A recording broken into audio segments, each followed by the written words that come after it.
So there's actually a new DC Comics film coming out, and it actually comes out by the time that this video releases. And while many of you may not know, because I haven't really talked about it in a while, I am a huge DC Comics fan. And no, I don't mean the Ayn Randian nihilistic nightmare with a K that was the Zack Snyder films. Though those movies are endlessly fascinating and I love talking about them, even if they're not exactly, good. No, I've pretty much seen every single DC TV show and definitely every single movie, including Steel. I sat through Steel. Lord forgive me. Yet, the latest DC film is simply called The Joker, a reimagining of the preeminent Batman villain in a real-world-esque context as a sympathetic, down-on-his-luck comedian who slowly turns into everyone's favorite clown prince of crime by bad circumstances and society. Because, that's how it usually goes. And while the film garnered tons of praise, it's also garnered a ton of controversy, even before many people have actually seen the film. The reason? Well, the narrative of a put-upon, somewhat sympathetic, angry loner who becomes partially justified and understandable in their turn towards mass public violence and murder comes across an awful lot like the exact narrative that many mass shooters today use to justify their own horrific acts. Could this film embolden and inspire more killings? This may seem like hyperbole, but there is precedent there. Numerous shooters have cited popular films as inspiration for their killings. Hell, this isn't even the first time the Joker has been tied to a mass shooting, with the 2012 Aurora theater shooter saying that he, quote, was the Joker, and dyed his hair green before he shot up a screening of The Dark Knight Rises, a shooting that was then the worst in US history. So is putting out a film that may accidentally be interpreted as a glamorization of the kind of thinking that motivates this still epidemic problem in the United States morally wrong? Or at the very least, ill-conceived? And all of this comes back to the question of what are the ethics and responsibilities surrounding creating and putting out art into the world? It's time to nerd out.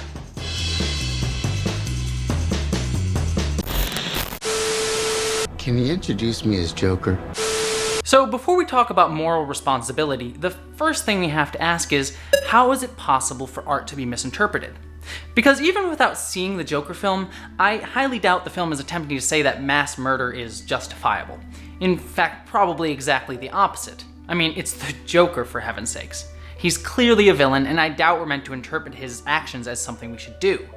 Often, when films use anti-heroes, or anti-villains I guess, as lead characters to discuss and dissect darker issues of society, part of the film, by the very nature of the concept, has to showcase characters doing bad things. American History X is a film about a white supremacist named Derek, who ultimately, after spending years in jail for committing a horrendous hate crime, understands the error of his ways, but is compelled to try and stop his brother from following the same path. The film splits up the narrative, showing in the past how Derek ultimately was radicalized into white supremacist thinking, and the present where he tries to stop his brother from doing the same. Now, to be clear, the film, nor do I necessarily, forgive Derek for his actions, but just show that he has evolved and changed. So inherent in this concept is the need to show and understand how Derek ultimately went down this path towards radicalization. The filmmakers believed that they needed to show the seductiveness of white supremacy to an audience member. For if you get the sense of empowerment that white supremacy tries to sell to a disenchanted and directionless man as an audience member, you can start to understand why Derek went down that road. And there are numerous scenes that do this, but perhaps the most prominent one is the depiction of the hate crime. In the scene, Derek brutally curb stomps and kills a man of color named Lawrence, and we see everything. It's nauseating to watch and potentially traumatic, especially to people of color who watch the film. And yet in the scene, Derek is filmed empoweringly, his Nazi tattoo and naked body prominently on display. He's powerful, he's in control, and he's confident, even as he's being arrested. While we know that the film is ultimately trying to tell us that white supremacy is bad, the camera in this specific scene is showing us the power and confidence that white supremacy tries to sell. This is called dissonance of framing, where the text of a work says one thing, but the camera is saying another. And because film is a visual medium, the audience is more likely to take away what the visuals are telling them than the text. Some white supremacists specifically love American History X for these scenes. They ignore or don't attempt to interpret the rest of the movie, but instead focus on these specific moments as endorsements or proof of inspiration for their own horrific ideology. Now, I'm using an extreme example when it comes to American History X, but this type of misinterpretation of the literal text of a film doesn't just happen in such a polarizing way. Let's take the masterpiece of cinema that is the first Transformers movie, for example. Whew, that's a transition. Think of Megan Fox's character in that movie, and describe her in one word. I'm sure many of you would say sexy, or bimbo, or eye candy. Yet does anyone actually remember that she's one of the most proactive characters in that movie? How she was the only one who knew how to work on cars, or talked about how she was frustrated for being only seen for her body. You think I'm shallow, huh? I think you're No. I think, there's a lot more than meets the eye with you. No, because the film framed her in such a way that we only see her for her body. We focus on her midriff, or her prominently framed breasts, or the male characters reacting to her body. So all we remember from the movie is Megan Fox sexy, even though her character arc was about not being seen solely for her body, or for her skills as a mechanic, or as, a full human being. That's weird, I just wouldn't peg you for mechanical. Well, I don't really broadcast it. Guys don't like it when you know more about cars than they do. Lindsay Ellis did a great video on this, by the way, so the link is below, check it out, she's fantastic. And this doesn't just happen in film, but in comics as well. The Punisher has become a symbol for cops and soldiers the world over. Cops put the Punisher skull on their police cars, soldiers get tattoos of the Punisher skull. As Marine Corps veteran and Punisher fan Christian Neff put it, Frank Castle is the ultimate definition of Occam's razor for the military. Don't worry about uniforms, inspections, or restrictive rules of engagement. Find the bad guys, kill the bad guys, protect the innocent. Any true warrior? That's the dream. Yet this forgets that almost unilaterally in the comics, the Punisher's actions are condemned. Hell, when he's introduced in the Netflix show, he's the villain, going too far in his quest for justice and literally put on trial for it. His own TV show is about him trying to find redemption or come to terms with his deeds. Even the character's creator, Jerry Conway, stated, "The vigilante anti-hero is fundamentally a critique of the justice system, an example of social failure. So when cops put Punisher skulls on their cars, or members of the military wear Punisher skull patches, they're basically sides with an enemy of the system. They're embracing an outlaw mentality. Whether you think the Punisher is justified or not, whether you admire his code of ethics, he is an outlaw. He is a criminal. Police should not be embracing a criminal as their symbol." And this type of thing happens over and over and over again. While a condemnation of toxic masculinity, many point to Fight Club's Tyler Durden as the embodiment of manlyhood. Scarface showcased the dangers of excess, yet glamorized said excess. Dread or Starship Troopers are insightful, nuanced looks at the dangers of fascistic rhetoric and governments that sometimes seem like endorsements of said fascism. I could go on and on and on. So what is someone's responsibility when creating art? There's a character in the comic series Preacher called Arseface, who was mutilated when he tried to kill himself by firing a gun into his face. He survived, and in the story he later becomes an extremely popular music star. But in an attempt to mimic their favorite artists, teenage fans of Arseface commit suicide by shooting themselves in the face. Arseface's career gets ruined and he faces numerous wrongful death suits. I mean, the kids loved Arseface's art, saw the visuals and story behind his face, and cited him as a reason for committing suicide. But is Arseface truly responsible for those kids' deaths? It's important to remember what the actual text of all these works are expressing. American History X is about Ed Norton trying to stop his brother from becoming a white supremacist. Fight Club tries to discuss how toxic masculinity ultimately can destroy us. Dread and Starship Troopers are using satire to showcase how dangerous fascism really is. Those messages are there and they are fairly clear. Certainly, there are moments that depict the bad deeds without taking the time to stop the movie and say, "Hey, this is bad," but because that's the whole message of the entire movie. The work needs to show you the temptation to the excess, the reasons why it's so easy to be brought into, in order for you to truly understand why these types of people exist in the first place. With Arseface, the teenagers missed the whole message. It wasn't that Arseface tried to kill himself. It was the point that he was still alive and thriving. He was making music, creating art, trying to say something about the pain and the tragedy. You see, for all these examples, these public creations were not glamorizing these acts, but just depicting vices that people were already glamorizing themselves. Most white supremacists were already white supremacists before falling in love with the surface-level empowering portrayal of the lifestyle in American history acts. Most soldiers and cops who loved the Punisher were already soldiers and cops. And while we can't know this for sure, the man who shot up the Aurora Theater was probably going to do something like that regardless of if he saw The Dark Knight. So yes, we can talk about how effectively a certain work of art tells its message, but I would say that art is messy. It's hard. And the dangers with creating any art or anything that enters the public sphere is that once it leaves you, it's not yours anymore. I mean, I see this myself as a creator. I'm going to briefly touch upon President Trump later on in this video, which means that I'm almost certainly going to have commenters whose only takeaway from this whole video will be that I'm an SJW Marxist gender freak. Which, by the way, is true, but has nothing really to do with what we're discussing here. People are going to interpret what they want to interpret out of your messages, regardless of your intent. Intent doesn't count for nothing, but people's preconceived notions are going to enter into it.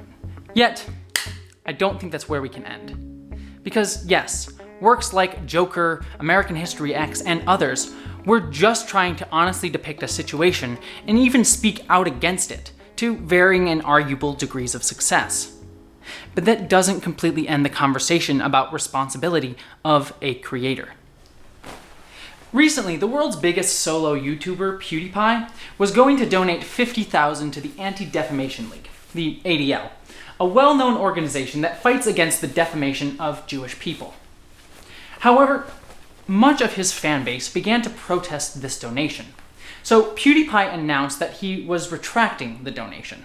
To be fair, I saw it as an opportunity to put an end to these alt-right claims that has been thrown against me. It wasn't to try and clear my name or save grace. If it was, I would have done it years ago.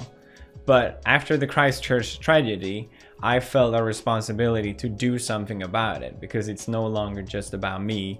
It affected other people in a way, and I'm not okay with that. I've struggled to figure out how to do that. But this was not the right way to go about it. I knew it wasn't perfect, but I also didn't know a lot of things that surfaced throughout this whole thing about the charity that doesn't fit at all. So I understand why people had concerns about it.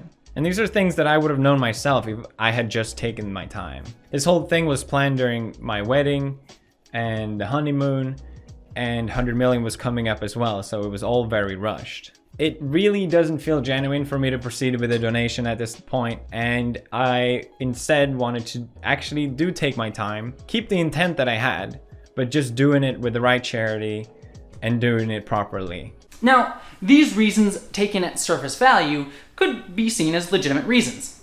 I don't bring this up to judge if he was right or wrong in doing so. I certainly have my own opinions on it, but it's not the point of this video.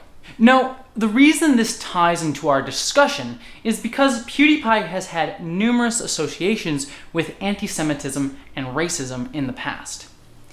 He lost a deal with Disney over an ill-thought-out joke involving a sign that said, "Death to Jews."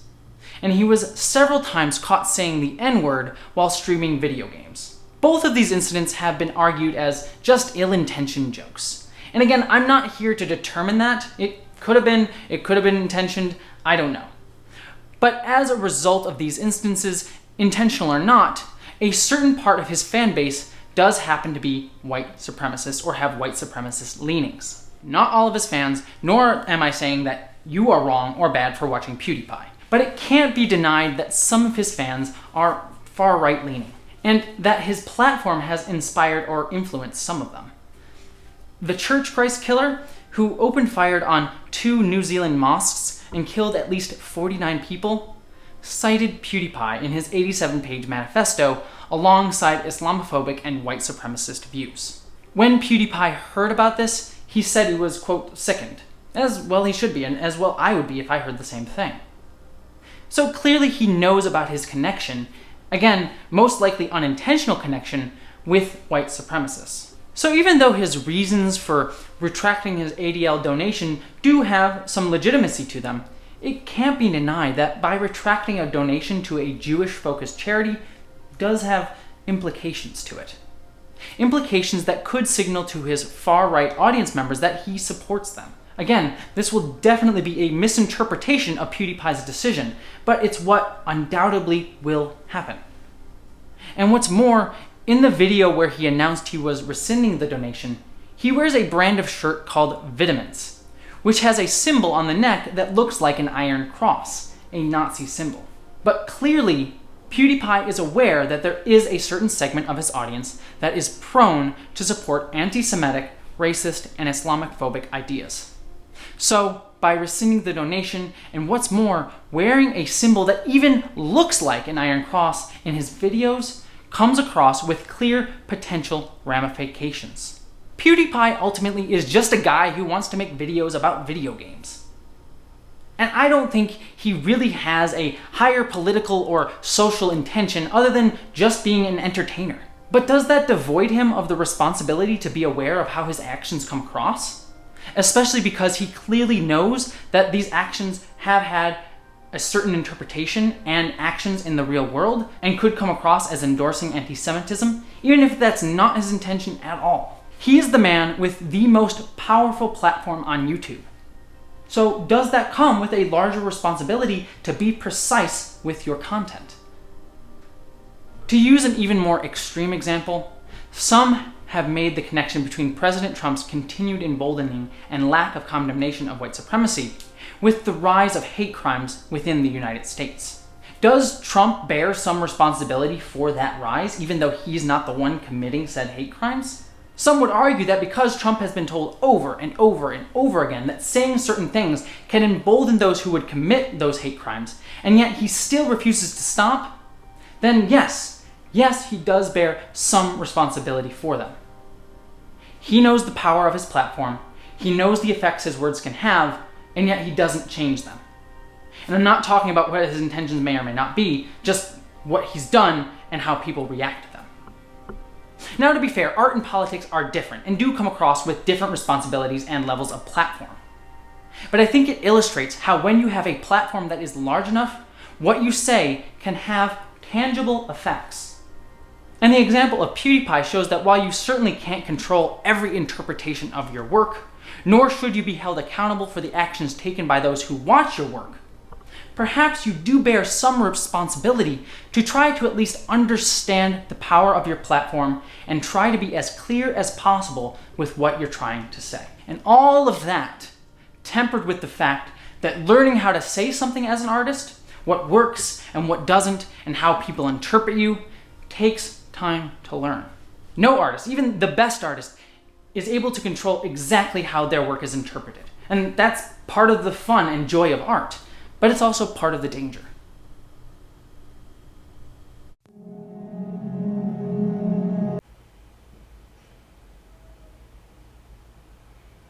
This has been a long and complex discussion that ultimately has no clear answers. We talked about Nazis, mass shooters, white supremacy, and present-day American politics. All things that I'm sure will certainly make this video hotly debated. Yet, I have no clear answers to these questions. Now, certainly, I do tend to come down on the side that art, especially art that will have a huge platform like Joker, does bear some responsibility to be aware of its potential ethical implications and interpretations. However, I also do believe that art should be allowed to exist. An artist cannot be held accountable for all the interpretations of their work or the actions they may inspire. In the end, I just find it ironic that all this controversy surrounds a movie about a clown, because a clown shows this exact problem of misinterpretation. Why have clowns recently become a cultural touchstone for fear and violence? Why do so many people find clowns unsettling? It's because the surface of a clown's face is trying to tell us one thing: have fun, be happy, smile. And while we can see this surface message, we can see the depth beneath. When the messages match, we feel comfortable. Yet when they're at odds, we actively feel the dissonance because it's so apparent. When we see a clown frowning, despite the painted red grin on their face, we see the two layers, two levels at the same moment. and what we see feels like a lie, yet at the same time are being expressly told it's a lie. So we're forced to make a choice. Do we see only the surface, the smiling face? Do we see the frown or the life of sadness underneath? Or do we see them both in concert with each other, making conversation with each other and commenting on each other, making more than either of them could do apart? And while we're doing all of that, we have to ask, which version does the clown want us to see?